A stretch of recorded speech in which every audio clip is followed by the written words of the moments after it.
Welcome to the Metal Detecting Podcast, brought to you by XP Metal Detectors. We're digging the plugs and pinpointing the topics you want to hear.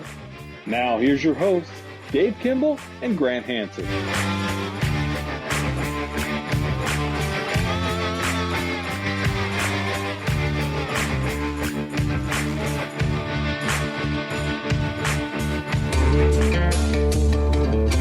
This show is brought to you by XP Metal Detectors. XP Metal Detectors is a high-end, innovative metal detector company with high-end metal detectors, coils, and pinpointers. For more information, go to xpmetaldetectors.com. For a dealer near you, try a Google search or go to xpteamusa.com.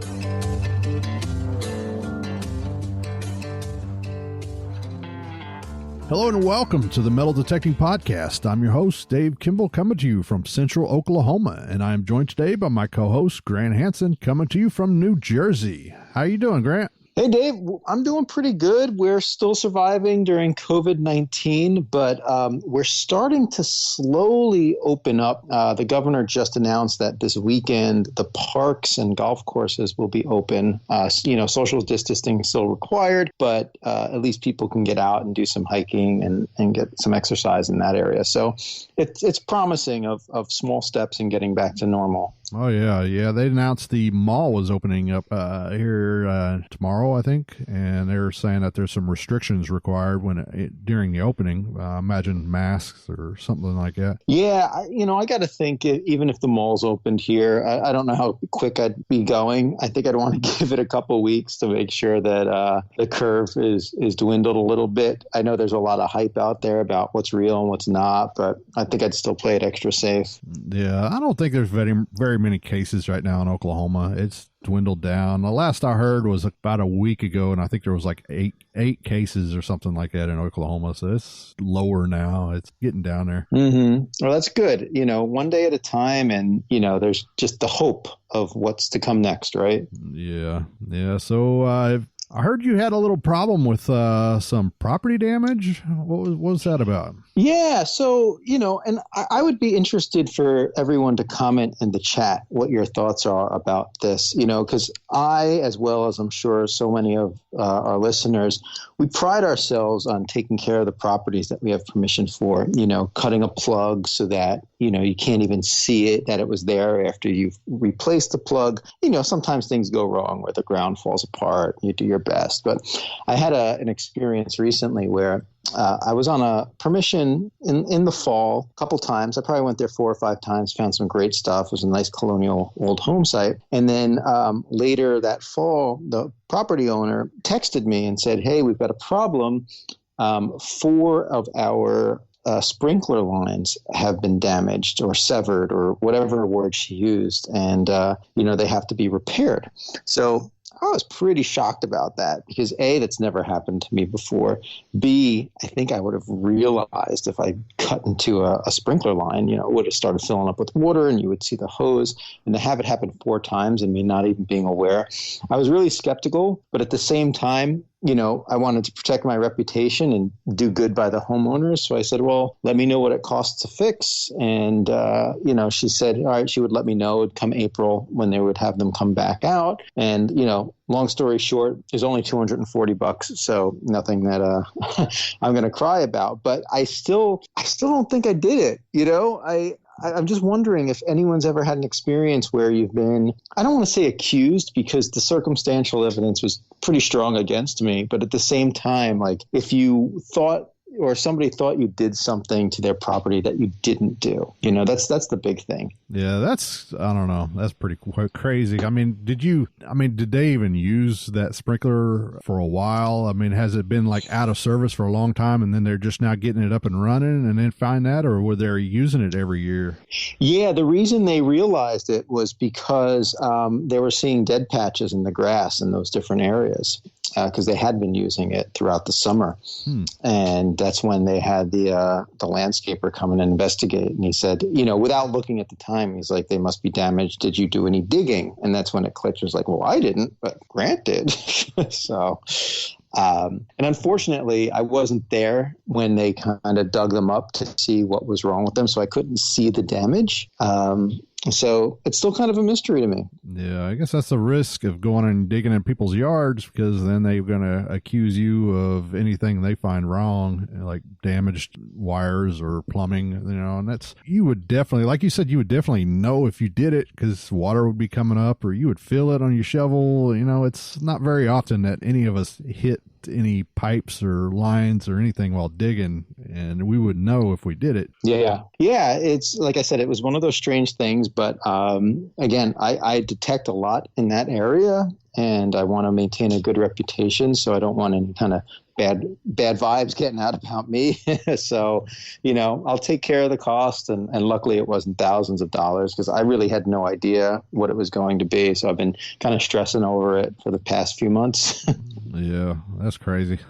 Yeah, but it's done, and I don't even know if there's a lesson to be learned from it, but because I don't know. Oh, I did that. I won't do that again next time. So we'll see. Well, you handled it pretty good. A lot of people would really be argumentative about it, and it would just, spread bad vibes to you, and everybody around that area wouldn't let you hunt in their yards. Yeah. And you would get your reputation and everything. And and you also got to take into the fact that the homeowners were so good to me. I could go whenever I wanted. I didn't have to call them. They gave me carte blanche to their property. So I want to respect that too, All right. Yeah. So lately on our Facebook group page, XP Team USA, we've been doing something new that's been generating a lot of talk. Can you tell us a little bit about the letter post? Yeah, so Sonia actually started this. I think it was at the suggestion of somebody else. So, we're all bored and we're looking for things to do during COVID-19 quarantine. So she suggested that every day we post our finds that begin with a certain letter. So day one was finds with an A, and day two was finds with B's, and etc. And I think as the time that this show will air, we'll be at around M. So it's really fun to seeing all the different posts of people coming on. So if you haven't done that yet, stop on by our page and join the fun. I think you'll enjoy it. Oh, yeah, that's pretty cool. Brings a lot of people in there. Yeah, and it's fun to see what everybody is finding. And, I did an Indian head penny for I, so did you. And, look, let's compare. So it's a good opportunity for discussion. Also on this show, we'll be announcing the winner of the camo hat later on in the show. It's a really nice camouflage hat that we've got going. They're fitted. They're pretty nice. We did a contest last show with the news, and you were supposed to pick the true story, and we had 3 stories. 2 were fake, and all you had to do is pick the true one, and if you got it right, you were entered into the contest, and we will announce the winner today after the show. Yeah, we had a bunch of correct answers and a bunch of not correct answers. So all of those who answered correctly are being entered into a pool. We'll pick the random number and announce the winner. Yeah, I was surprised how many people did not get that right, because it was not too long before that it was all over the Facebook, I thought. I think Kendall did a really good job in writing the stories and making it sound really real. So if you didn't catch it, then it was a guess unless you wanted to Google and do some research. Yeah, it was. There was some realistic stories in there. Yeah. So today we're going to talk to Terry Shannon. Terry Shannon is a treasure hunter and an author of an upcoming book, Detecting the Treasure Coast, and he is a really interesting guy, and really look forward to talking to him. Yeah, he's really, really good at finding, what I call treasure, that Spanish silver from sunken ships, and on top of all the different rings and jewelry. So I'm really excited to hear his stories and learn some stuff from him. All right, well, when we come back, we'll talk with Terry Shannon. This is Michael from XP Metal Detectors Americas. Be sure to check out the new XP ORX metal detector, model starting at $649. This segment is brought to you by Omega Mill Pouches, the official digging pouch of XP Team USA. If you're looking for a rugged, hunt-tested, washable pouch, look no further than Omega Mill. Get on eBay and search Omega Mill Pouches. That's OMEGAMILL.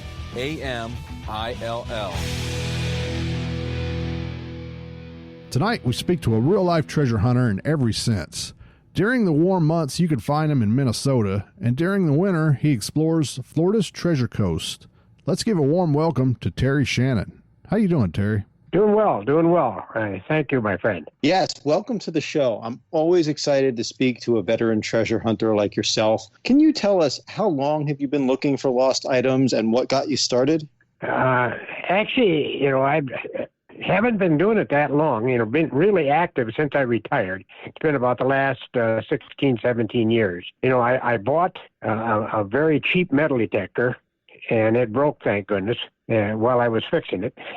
and I just got angry enough that I went up and bought, a top-of-the-line detector, and it's the best thing that ever happened to me. There's so many people that buy these, go to Walmart and buy a real cheap detector, and it spends its life in the closet. And, getting that good detector to begin with, it really made a big difference. And I started out by hunting yards and parks and that stuff up in Minnesota. And then there's a tubing river up there that I've spent many, many hours in and have done really well. That's the Otter Tail River up there. And what's interesting about the Otter Tail River is I grew up on that river. We had a farm. I grew up on a farm out on the country, and our land bordered the river. So I played in that as a kid, and now I'm in my late 70s, and I'm still playing in that river.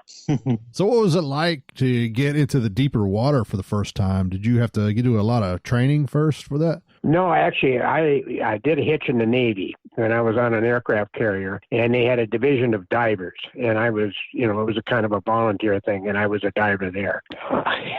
It just, it was no problem at all. I do, in the Otter Tail River, there's a lot of current there, and it works to my advantage because I'm very familiar with that river, and the current doesn't bother me. It's one of those things that, I've fallen down and actually rolled around the bottom a couple of times, but you can stand up. The only real danger is if you hit your head or something like that. But, when it gets rough, that's where you find the goodies. And it's very tough detecting, but it sure has paid off for me in the long run. Yeah, it does sound very grueling and could be very dangerous. Are you still diving these days? I occasionally. I haven't dove now for a year. And, I haven't been really diving and detecting. At the river, I, can just wade in the river. And we have, Minnesota's the home of, they said, 10,000 lakes. Well, there's a lot of lakes up there and a lot of swimming holes. So I was detecting them, but I kind of backed off on that because when I first started, it was just unreal. I was just finding all kinds of stuff. Well, all of a sudden the hobby, got real popular, and then I got a lot of competition. And so I kind of zeroed in on the river. But up there where I live too, they have they used to have what was called the Red River ox carts, and these were ox wagons, pulled by oxen, and they would travel from Winnipeg down to Pembina, and from Pembina to Fargo, North Dakota, and then from Fargo down to Minneapolis. And in Minneapolis, they called it Pig's Eye at that time. Or I shouldn't say Minneapolis; it was actually St. Paul. And they were carrying buffalo hides. It was a big thing, the buffalo trade.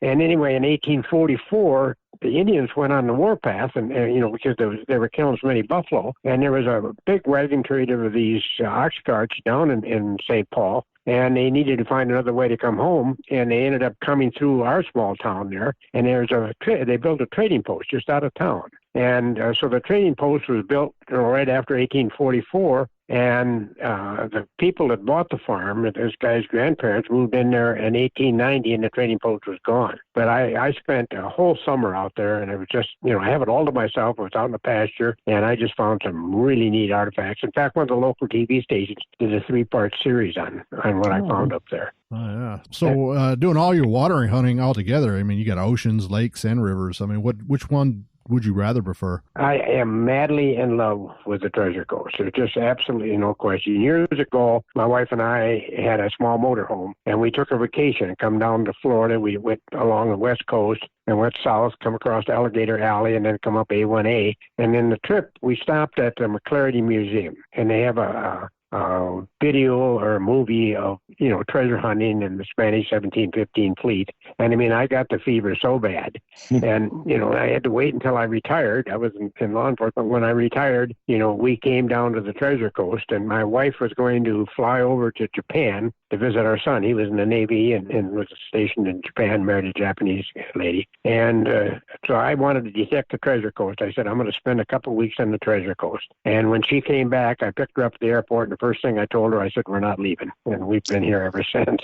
We still go home in Minnesota in the summertime, but we just love it down here in Florida. Yeah, it sounds like a wonderful place to be. I'm up here in New Jersey, and I've done the beaches occasionally. I wouldn't consider myself a savvy beach hunter, but in New Jersey, the waves are pretty rough. So when I wade out, and I don't really do this often, I get banged up quite a bit. Is it like that in Florida too? Very much so. Very much so. I jokingly tell everybody that I'm the only fellow down here. Florida's got beautiful weather all the time, it seems, but I tell them I'm the only fellow down here praying for bad weather. When we get the high waves and rough ocean and that stuff, it cuts the beaches, and that's when it's possible to get into the treasure. See, in our area here, I don't know if you know the story of the 1715 fleet, but there was 11 Spanish ships, treasure ships, that came up along in July, end of July in 1715. And there was actually 12 ships. There was a French ship, but the French ship didn't have the treasure on it. It was lighter and got ahead.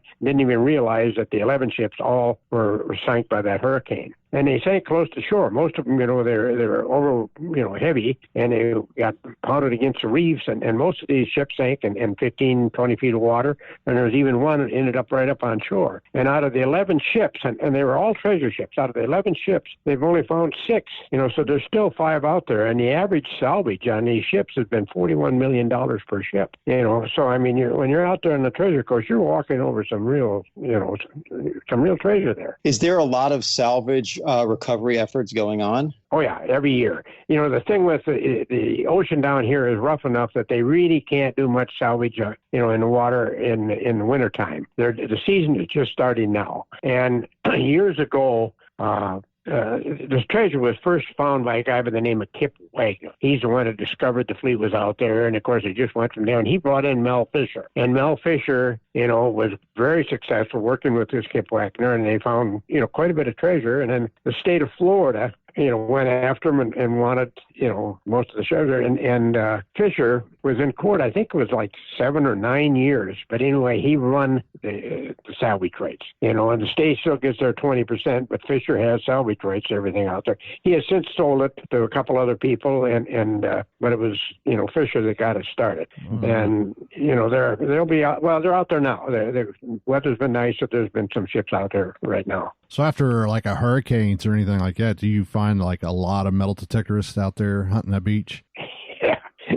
After a hurricane, some of the diehard hunters, are out there right in the hurricane, and I mean, which is very dangerous. But yes, it is.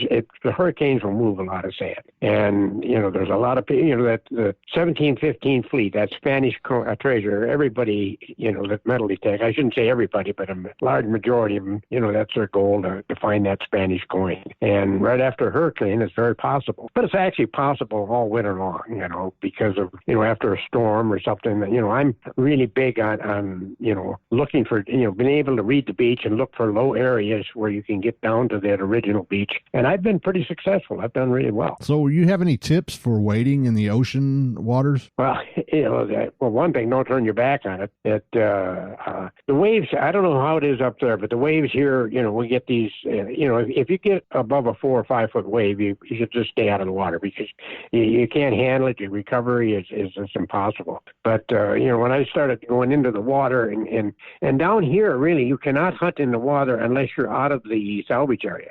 You have to be more north of Sebastian Inlet, about 5 miles before you're actually, allowed to go into the water and hunt. But recovery is tough. I mean, you find the target, and if you're standing, facing the waves, and you put your scoop down, and if a wave comes just right, bang, it's going to go right into your shins, and so I tried to stand sideways to it, and I get it located. I'm going to take a scoop, and the waves will move you off, and it takes a while to get the knack of it, but it can be done, and it's certainly profitable to do that. I mean, that's like on jewelry, I believe for every ring that's lost on the beach, there's about 6 or 7 lost out in the water. So the water's where it's at. Yeah, I agree, but it is rough conditions.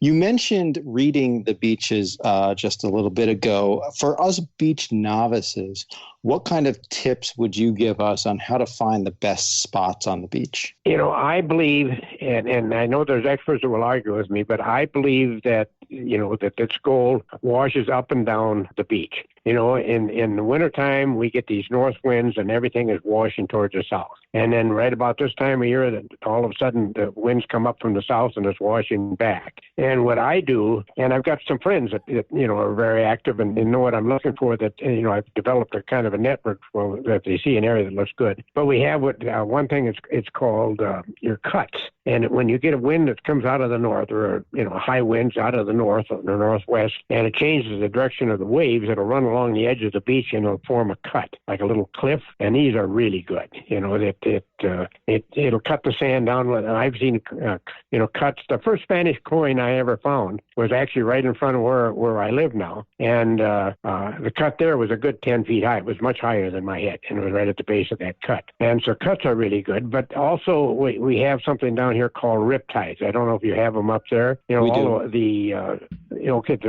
lifeguards warn you of these riptides. Well, when a riptide is when the waves are coming in from the east, they're coming straight in, and they'll get areas where they kind of join and then they go out, kind of like a funnel effect. And these riptides, and it'll wash out, and it washes an area low. I call them bowls because they look like half a bowl, but it'll wash it down. And what I do in the morning when I'm going out, if I don't have a place to go, is I go up and down the beach and go to all these inlets and look on the north and south on the beach. And if I see an area where the water is coming up farther, I know that's a bowl or a riptide, and that's the place to go, because anything washing along will get caught in that riptide. And also it's washing the sand out, and you're getting down into the original sand in areas that you haven't been able to detect maybe for years because there's just been too much sand on top of it. The bowls are without a doubt your best bet for finding treasure. And I tell everybody, one of the key things, you have to have a good detector, but the key thing is being able to read the beach, be able to look at the beach. You can spend days out there and be a real dedicated hunter, but if you're walking over stuff that isn't as deeper than your detector can reach, you're just wasting your time.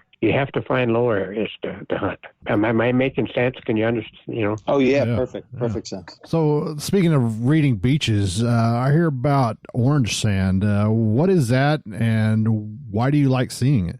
Okay, the orange sand, and I don't know where the orange sand, if I made up that name or not, but the orange sand is the original sand. It's much lighter than the sand that's on the beach today. What they've done is with all the beach erosions, they've allowed a lot of people to build right on the ocean, and they get really worried about the erosion and that stuff, and they've been replenishing the beaches. They're doing it down here. They're doing it today yet. Until May 7th, they're all in truckloads and truckloads and truckloads of this sand and dumping it on right where we want to detect. And the first storm comes along, it washes it out, and it's going to cover the reefs, kill the reef. It's almost a crime in my mind. But the orange sand is the key. When you see that orange sand, and the old timers also will say, look for black sand. If you see a cut and you see black sand, it looks like it's a kind of an oily sand. That means you're down. I really don't understand why that's there, but when you see it, it's good stuff. But it's highly mineralized. You need a good detector. But I just found about a month ago, I found probably what they think is the oldest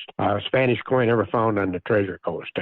Maybe there's some older, but I've never heard of one. But I got it's called a Carlos Juana 2 Real, and it's the date would be 1544 to 1548. It's a 2 Real, and the reason I got it, I stopped and I had looked up the beach. I looked to the north and I had seen what I thought was a low area, and I walked up there. And when I got up there, we have crabs up there. They call them ghost crabs that burrow into the beach. And, every crab, you can see where it burrowed up, the sand that they were bringing up was this orange sand. So I know they're right down into the original beach. And I spent 3 days detecting this one area. And the second day, I found that coin. So the orange sand, when you see that, I tell everybody to just stay right there, go back and forth.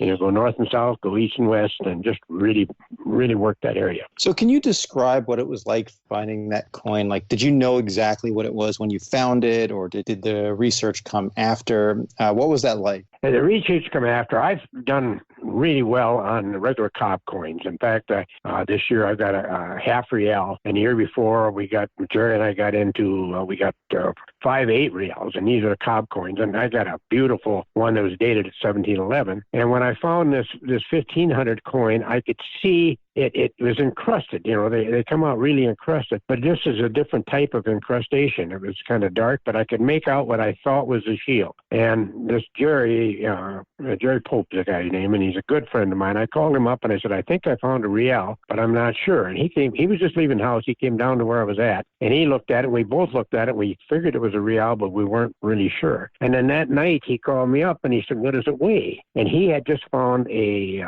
4 real. And he weighed his 4 real, which, an 8 real is 1 ounce of silver, a 4 real is a half ounce, or 2 reals, 1/4 ounce, and down. And his 4 real weighed 13 grams, and I weighed my coin, and it was 6.5 grams. So it's exactly half of what a 4 real would be. And so then I took it to an archaeologist. And at that time, I still was kind of nervous. I wondered if this was real or, I'd just never seen anything like that before. And he looked at it. I mean, he spent an hour. He had all kinds of books out. He got articles in that. And he said he thought it was this Carlos and Juana coin. And he thought it could possibly date, up in the 1504 to 1514, I think, or something like that. But he couldn't be sure because it was so encrusted. And Jerry and I tried to clean it. We used this muriatic acid, the 50/50 solution, and we can clean the cob coins. It just does a wonderful job, but didn't touch this 1500 coin. It just wouldn't do it. So I took it to Steve Hodges, a coin dealer down here. He's got a big coin job, and he just did a phenomenal job of cleaning it up, And then we were positively able to identify it as being 1544 to 1548. Oh, wow. So it was really a thrill, yeah. And we'll be right back with Terry Shannon.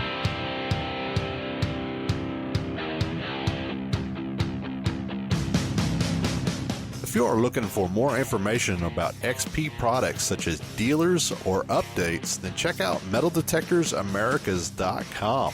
Hello, this is Daniel from XP Metal Detectors Americas, and I just wanted to let you know about the XP Metal Detectors Americas.com website, which is full of information on the K-use metal detectors and the ORX metal detector. Both are wireless and do all aspects of metal detecting, which is gold processing, coins, jewelry, and relics.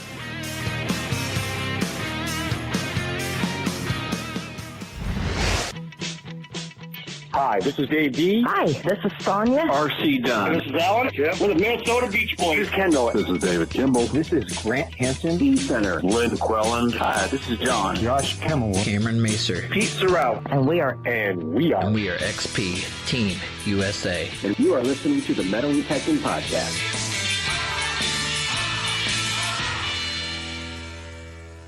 And we're back with Terry Shannon. While anyone I know would be thrilled to find just one artifact or a coin from the 16th century, you have also found other finds from that era. Can you tell us a little bit about the gold pendant that was part of the Native American funeral mask? Well, yes, I found this gold pendant in the same area, and also at the same time I found a lead, not the same time, but the same time frame, a lead sounding weight.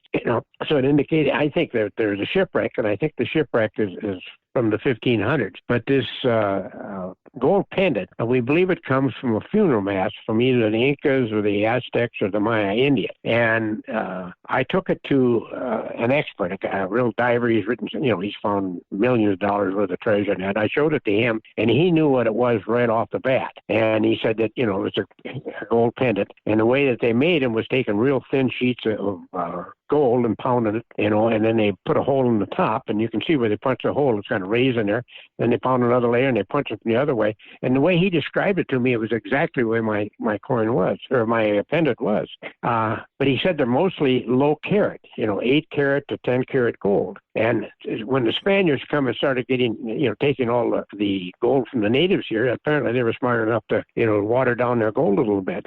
And I said, well, this gold pendant I got is a high 22 carat. It's almost pure gold. And he said, well, then it's a very early pendant, way before the Spanish. So that's why they kind of dated it. And this area I was in, I know north of it, they discovered, I think, 2 or 3 French ships from the 1500s, let's say. And I wonder if it couldn't come from that area, off that that ship. I just don't know. Yeah, that's pretty amazing. And speaking of gold, I know on the beaches and the rivers and where you mentioned where the tubing was, you found your fair share of jewelry. How many rings and other types of jewelry do you think you've found over the years? Could you even estimate? On the rings, I found an awful lot. I mean, it's well over 1,000, I'm sure.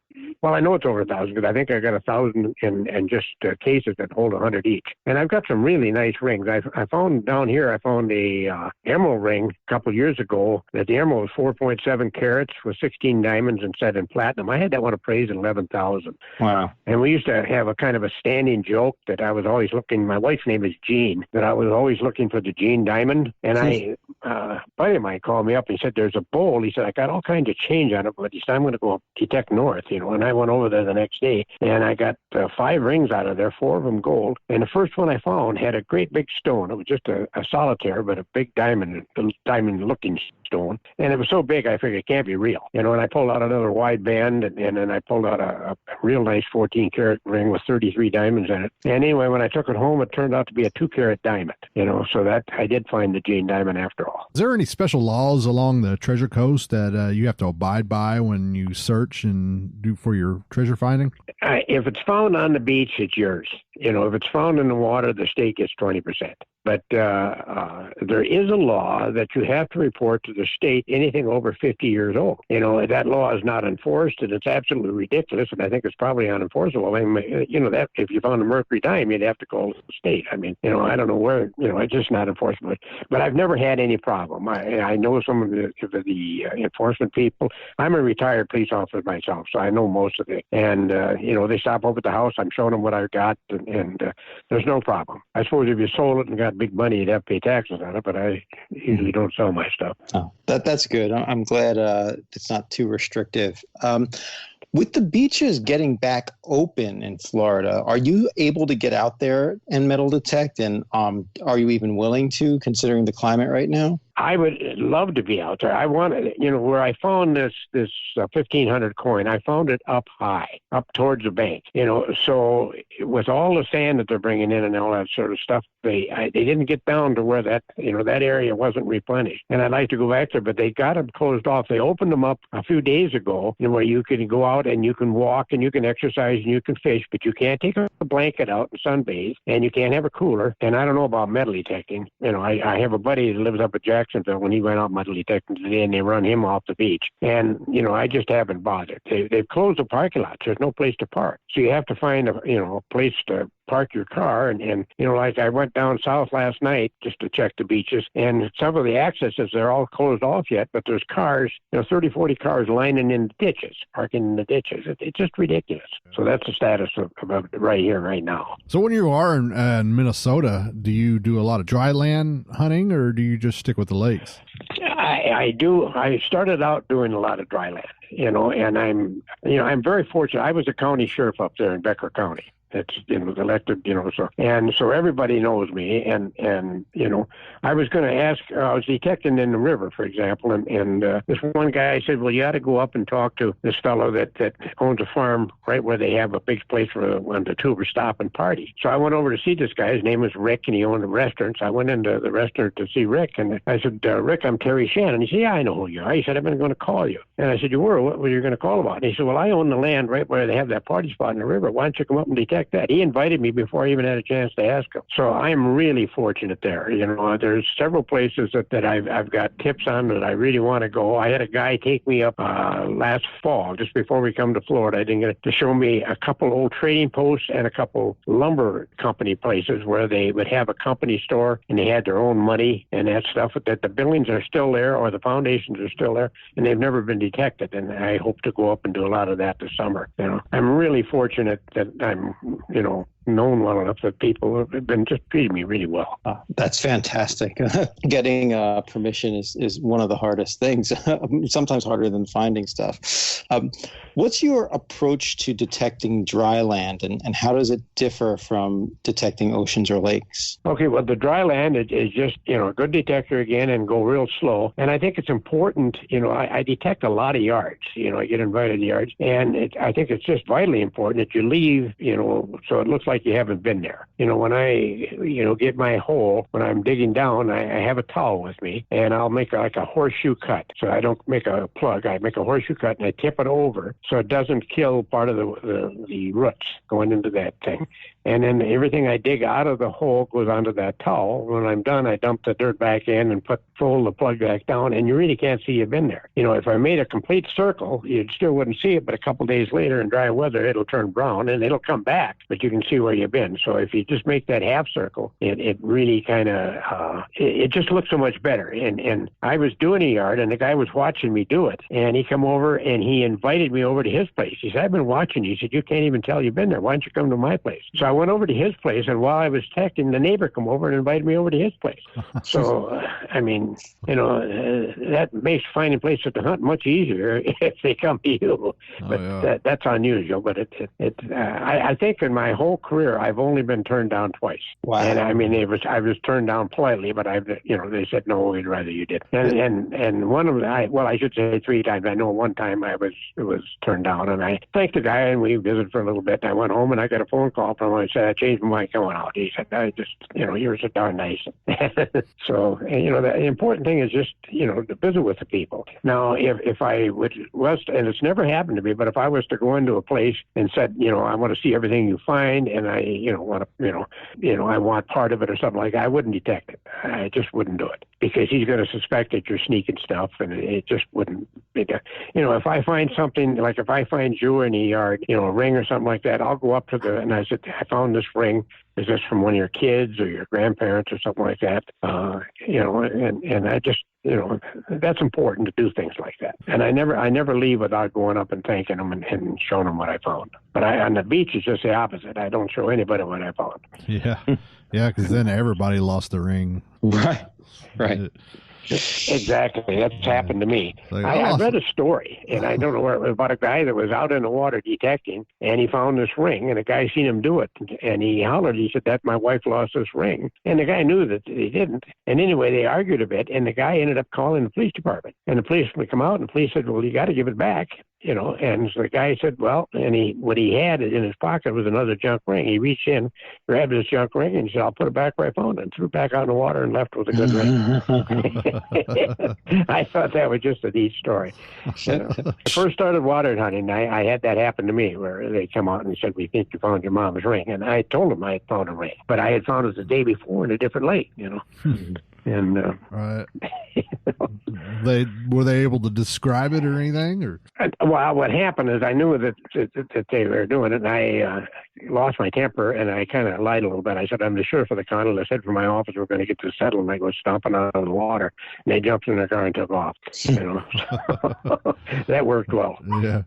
So before the show, you mentioned that you are writing a book. Can you tell us a little bit about your book? Oh, definitely. Yes. It's about detecting the treasure coast, and I just finished it. Now I've got it back, with it's being printed by Amazon, and it's detecting the treasure coast, and it gives a lot of pictures and tells stories about about what I find, and it gives a lot of tips. I think it's going to be a real good book. But I've got the proofs. You have to order a proof, and we're correcting the proofs now. There's when you print it out, the page sizes are different, the pictures are in the wrong place, and so I'm correcting. I'll send it back in, and then I'll have to get another proof and send it back. And I hopefully to have it, within 2-3 weeks, the book should be out on Amazon. It's just Detecting the Treasure Coast by Terry Shannon. And, so is this? I'm real proud of it. So does this focus a lot about your finds or your techniques or how to do it? Or I would describe it as a how-to book. I don't know. I've got some videos out there. I've got one how-to video that's got over 1 million views, and it's just Terry Shannon Detecting the Treasure Coast on YouTube. And it's kind of in that type of format. I show pictures of what to look for. I talk about the orange sand, the black sand, the cuts, the bowls, the weather type things, and I show a lot of pictures of stuff I found. Like I got a posy ring. It was from the 1600s. That gold pendant, from the 1500s, and it's and I was going to extend the book in, and then I found that coin from the 1500s, so I had to hold off and read a story on that too, and add it to the book. But it's a how-to. It's very informative. When it's ready to be ordered, please let us know so we can do a little promotion on it and send people over to Amazon for you. Yeah, definitely. Well, that I would appreciate that greatly. I really would. I have been so lucky. Since I started metal detecting, the friends that I've made, it's just, it's unreal. And, this hobby has just been wonderful. And, you talk about the treasure, and you find a lot of treasure, you've got your gold rings and you've got your Spanish coins and all that. But the real treasure out there is the exercise. I'm going to be 79 next week. And, I run around with a guy who's 50 years old, and I keep up with him all day long. It just adds years to your life. I had a fellow come up to me, and I was on the beach detecting, and he said, I would really love to do what you're doing. He said, but I'm just too old. And I asked him how old he was, and he said I think he was either 64 or 68, and I just thought how sad, he just, the exercise is a treasure. Mm-hmm. Yeah. You found some amazing things over the years. Is there one thing you've never found, but you really want to find? Like, is that bucket lister item? What's avoiding you? The bucket lister item is a gold escudo. I've got friends that have found them, and in fact, there's one friend of mine found 4, and he found them right where I was detecting the week before. But I had already left to go back to Minnesota, and he called me up and he's telling me about this. And I just have not, I've gotten gold coins, but I have not gotten a gold escudo. And that's my bucket lister right there. And when I find one, you'll know it. You'll probably hear me holler way up in New Jersey. I got to ask this on all of everybody I interview here. So if you're ever given a 1-day free pass to hunt anywhere in the United States that's always been off limits to metal detecting, where would you go? I would ask to hunt the beach up at Cape Canaveral. That's a federal seashore up there. And that's where them 1,500 ships are sank. And there's no detecting. That area has not been detected. And of course, in 1715, there was a lot of survivors that survived these, and they went overland, trying to get up to, but it would be the federal seashore, up by Canaveral. That's where I would love to go in and detect. That would be fantastic. You'd think they'd want to just invite you in just to recover that lost history. Yeah, exactly. But there's been a couple places that I've offered to do just that. Wrote a letter and say, I'm into metal detecting. I'm a retired policeman. And law enforcement career, and anything I find will be donated to your organization. And I've never had anybody even answer me back. Yeah. It's tough. All right. Well, before we end this interview, I am told that I have to ask you to tell the story of the deer in the school. And that's all I really know about it. But I've heard you've got a really good and entertaining story about a deer in the school. Would you mind sharing that with us? I'm trying to think what that was. I was a police officer in Moorhead. I know we had one that went into the college. Oh, okay. I'm sorry. When I retired as the sheriff, I bought a flying fishing resort up in Canada, and I was up there for 8 years. It was, on resort. And when I sold it, I went back and I retired, but it was much too young. And I went back as a police chief, and the city called me, the city of Perm, and hired me as their police chief. And while I was chief, I got a call to go over to the school, and some kids had picked up a dead deer that had got hit on the highway. It was, and they brought it into the school, snuck it in there, and put it in the girls' bathroom, and sat it on the toilet, and crossed the deer's legs, and then had one front leg that looked like an arm with its hoof up there with a cigarette in it. So it appeared to be sitting on the john with a cigarette. And of course, the superintendent that called me, I took one look at that, and of course, I started to laugh. And he said, well, what are you going to do? And I said, nothing. I said, I wish I'd have thought of something like that, And the superintendent was a friend of mine, but he's kind of laughing too. And he said, you're just absolutely worthless. And he said, get out of here. And I'm laughing. Well, then pretty soon the game warden come down, and he said, I got called by the school, and he said, I don't want to charge those kids, but he said, I have to. I said, no, you don't.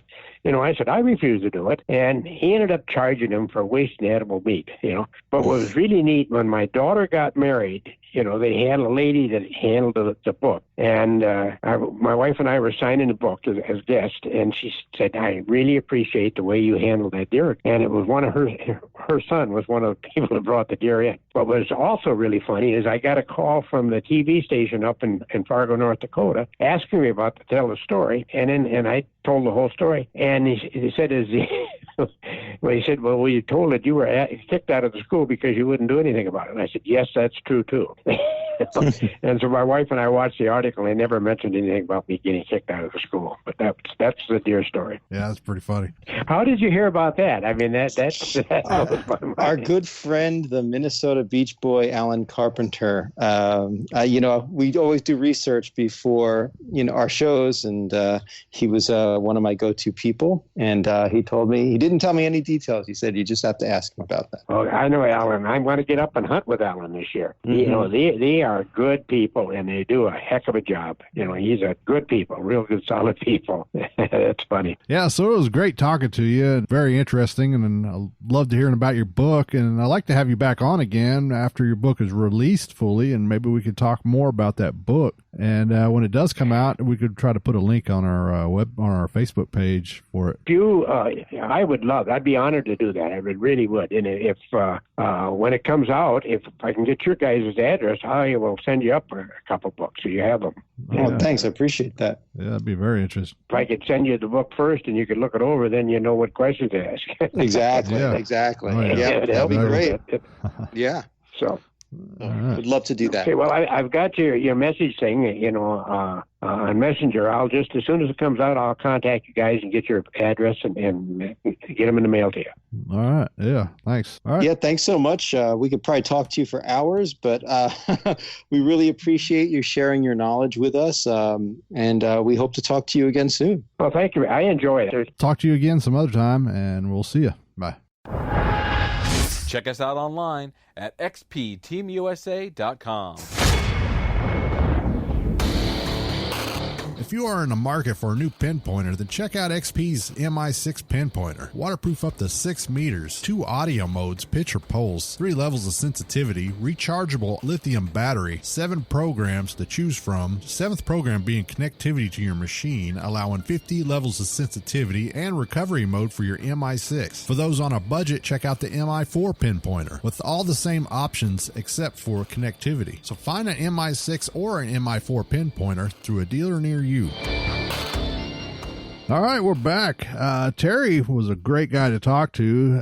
Learned some new stuff about his book, and I really look forward to reading that. Yeah, and I don't know about you, but I'm kind of seething with jealousy, but also filled with admiration of those Spanish 16th century coins that he found. Oh, man, I would love to be able to say that I found one of those. Oh, yeah, and the gold piece from the mask, I mean, that is really cool. Really, really cool. He just lives in a great area, and you can tell he does it for the right reasons, and stays healthy and stays young through it. So, when he mentioned that he was, I believe, 79 years old, I said, oh, that's great. If I keep healthy, I got many, many years left. Yes. I mean, 79 years old and fighting those waves in the ocean like that while detecting. I mean, that's a lot to say. Yeah. I wish I had video of me trying to fight the waves one day, because it was probably pretty comical. I was just getting beat up and bounced around. And I said, you know what? Forget this. I'm going back to dry land. Yeah. So also go and check out our new videos on XP Team USA YouTube channel. We got a new one with Steve Finner, and it's a great video. Yeah, he does a really nice job. And Steve is also in a great area in the mid-Atlantic of the United States. So he's got the opportunity to find some good stuff. And Gary Blackwell has also come out with a couple videos.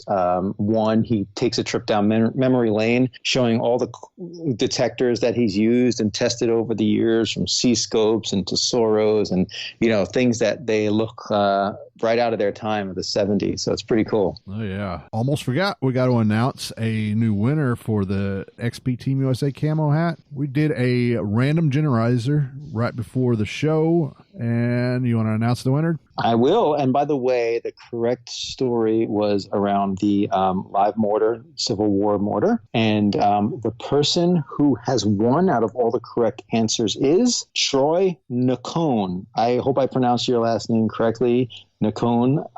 Congratulations, Troy. We'll get that hat out to you as soon as you get us our address. Yeah, send your address right to Grant the same way that you sent us the your answer, and he will get it sent out to you right away. And congratulations. Yeah, I think that was a fun contest, and we'll have more contests coming up in future shows. So thanks for playing. All right. Well, our next show will be May 15th, and we will see you then. Take care, everybody. All right. Bye.